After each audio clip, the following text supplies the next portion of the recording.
Kisah Para Rasul 4:8-12. Kisah Para Rasul 4:8-12. Kemudian Petrus, yang dipenuhi dengan Roh Kudus, berkata kepada mereka, para pemimpin umat, dan Anda, para penatua Israel, karena kami ditanyai hari ini tentang manfaat yang dilakukan kepada orang sakit, dan bagaimana dia disembuhkan, biarlah itu diketahui oleh Anda semua, dan semua orang Israel, yang dalam nama Yesus Kristus orang Nazaret, yang Anda salibkan dan yang dibangkitkan Tuhan dari kematian, dalam nama Dia orang ini berdiri di hadapan Anda utuh. Dia adalah batu yang ditolak olehmu, para pembangun, yang dijadikan kepala penjuru.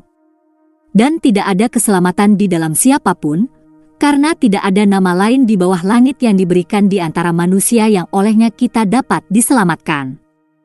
Kisah Para Rasul 4:8-12. Komentar Petrus kepada Sanhedrin. Memang, semua contoh yang kita temukan dalam Kisah Para Rasul mungkin ditujukan kepada orang-orang dan keadaan tertentu di sekitar para pengkhotbah.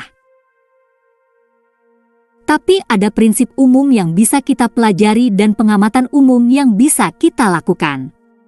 Setelah melakukan mukjizat penyembuhan ini, Peter menemukan kesempatan untuk berkhotbah. Jadi apa yang dia putuskan untuk Roh Kudus katakan? Kami perhatikan pertama-tama bahwa dia berbicara kepada para penguasa dan tua-tua Israel. Ketika datang untuk berkhotbah kepada orang-orang ini, elit agama yang sombong dan merasa benar sendiri, kita temukan di seluruh perjanjian baru. Pada kenyataannya, di seluruh Alkitab pendekatannya adalah berbicara kepada mereka dengan cara yang merendahkan. Kita melihat ini dari retorika Yesus dalam Matius 23, dari retorika Yohanes Pembaptis Matius 3:7, dari Stefanus, martir Kristen pertama dalam Kisah Para Rasul 7, dari Petrus dan dari Paulus. Prinsip, bicaralah dengan merendahkan orang yang sombong secara agama, hina orang yang sombong. Namun, pembangun institusional agama cenderung menolak batu penjuru. Jangan keberatan mematikan orang.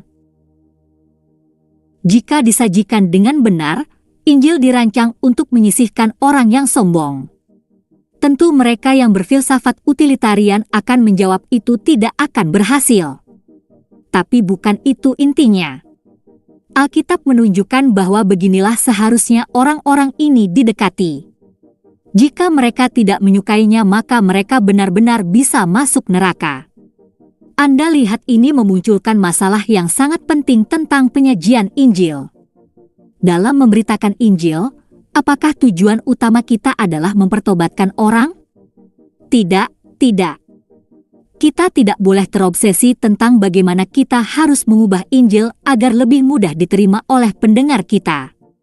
Hari ini Injil diberitakan yang memiliki sedikit korelasi dengan apa yang Alkitab katakan. Orang-orang diperintahkan untuk berdoa memohon petunjuk dan kemudian mengatakan bahwa dengan melakukannya mereka telah menjadi orang Kristen. Mereka diberitahu untuk meminta Yesus masuk ke dalam hati mereka dengan cara percobaan dan kemudian mereka diberitahu bahwa mereka telah diselamatkan. Mari kita kembali ke bagaimana Injil diberitakan di dalam Alkitab. Yesus Kristus dari Nazaret disebutkan di sini. Mengapa menyebutkan Nazaret?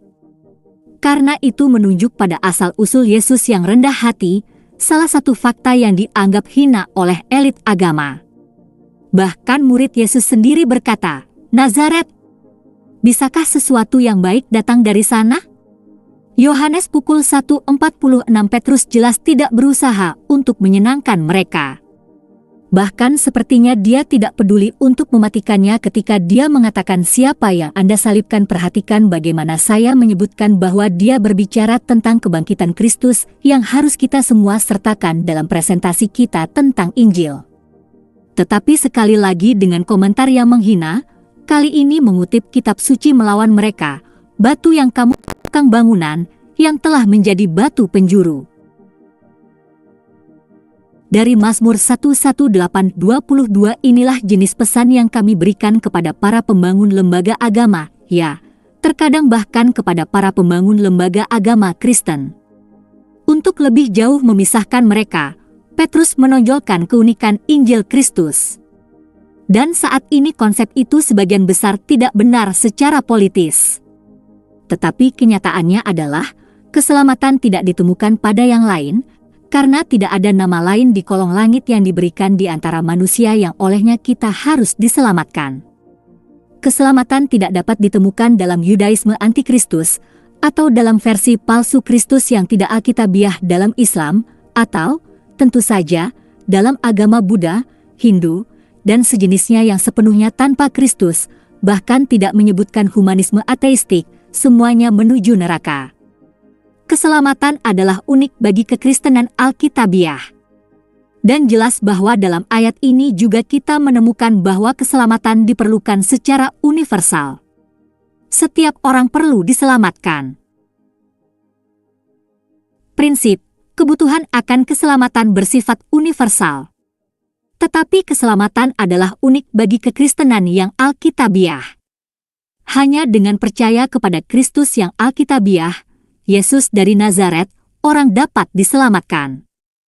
Pengakuan iman Tuhan Yesus Kristus, saya mengakui dosa-dosa saya, dan saya bertobat dari dosa-dosa saya, dan saya mengakui Tuhan Yesus Kristus sebagai satu-satunya dan cukup juru selamat hidup saya, menulis nama saya dalam buku kehidupan. Yohanes pukul 5:24. Saya yakinkan Anda, siapapun yang mendengar kata-kata saya dan percaya kepada Dia yang mengutus saya memiliki hidup yang kekal dan tidak akan dikutuk, tetapi telah berpindah dari kematian ke kehidupan. Yohanes pukul 5:24. Kisah Para Rasul pukul 2:21. Dan akan terjadi bahwa setiap orang yang memanggil nama Tuhan akan diselamatkan. Kisah Para Rasul pukul 2:21.